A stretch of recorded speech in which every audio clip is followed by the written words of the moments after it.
एक राजा था, उसके 12 बेटे थे। जब वे बड़े हो गए, तब राजा ने उनसे कहा कि तुम्हें अपने अपने लिए एक एक पत्नी ढूंढ कर लानी है। लेकिन वह पत्नी एक ही दिन में सूत काटकर कपड़ा बुने, फिर उससे एक कमीज सिलकर दिखाए, तभी मैं उसे बहू के रूप में स्वीकार करूंगा। इसके बाद राजा ने अपने बेटों को एक एक घोड़ा दिया। वे सभी अपनी अपनी पत्नी खोजने निकल पड़े। कुछ ही दूर गए थे कि उन्होंने आपस में कहा कि वे अपने छोटे भाई को साथ नहीं ले जाएंगे। 11 भाई अपने छोटे भाई को अकेला छोड़कर चले गए। वह रास्ते में सोचने लगा कि वह आगे जाए या लौट जाए। उसका चेहरा उतर गया था। वह घोड़े से उतरकर घास पर बैठ गया और रोने लगा। रोते रोते अचानक चौंक गया। उसके सामने की घास हिली और कोई सफेद चीज उसकी ओर आने लगी। जब वह चीज राजकुमार के पास आई, तो उसे एक नन्ही सी लड़की दिखाई दी। उसने कहा, मैं छो गुड़िया हूँ। यहाँ घास पर ही रहती हूँ। तुम यहाँ क्यों आए हो? राजकुमार ने अपने बड़े भाइयों के बारे में बताया। उसने अपने पिता की शर्त के बारे में भी बताया।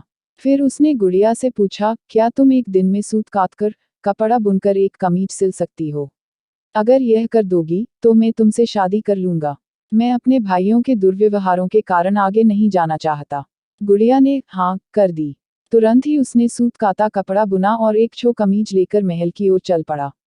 जब वह महल में पहुंचा तो उसे शर्म आ रही थी, क्योंकि कमीज बहुत छोटी थी। फिर भी राजा ने उसे विवाह करने की अनुमति दे दी। राजकुमार गुड़िया को लेने चल पड़ा। जब वह घास पर बैठी गुड़िया के पास पहुंचा, तो उसने गुड़िया से घोड़े पर बैठने को कहा।